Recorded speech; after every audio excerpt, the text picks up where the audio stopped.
Bonjour, vous venez de louer une Aquafog 3300. C'est une machine qui utilise du carboglace pour faire de la fumée lourde au ras du sol. Je vais vous en expliquer le fonctionnement. Tout d'abord, il faut ouvrir le capot et en retirer les câbles électriques qui vous sont fournis avec. Ensuite, relever le panier et remplir le réservoir d'eau de 106 litres d'eau.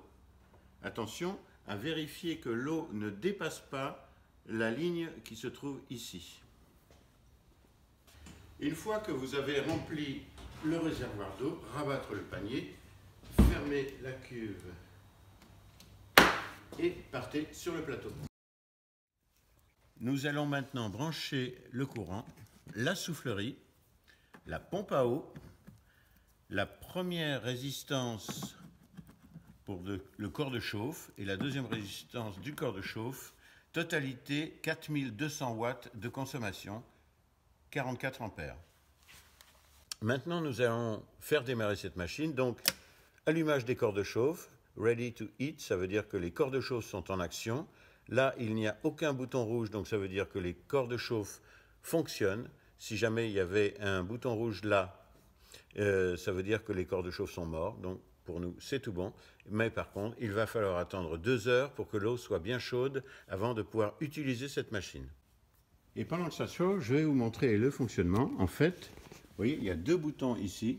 Ça, c'est le ventilateur qu'on mettra en route au dernier moment. Et ça, c'est la pompe. Parce que contrairement aux autres machines qui mettent en route de la glace carbonique, le panier ne plonge pas dans l'eau. C'est l'eau qui vient sur le panier.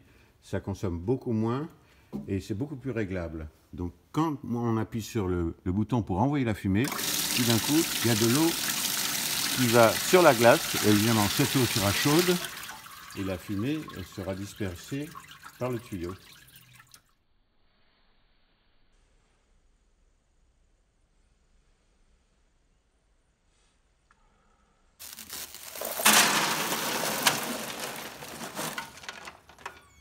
Une fois que vous avez mis le carboglace à l'intérieur, bien verrouiller les côtés pour éviter que de la fumée ne sorte à cause de la pression.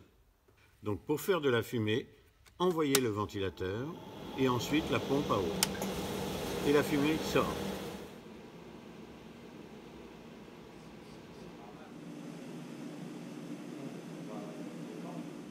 Une fois la prestation terminée, pour vider l'eau du réservoir, il suffit d'aller vers l'avant et de retirer l'eau. Attention, si elle est très chaude.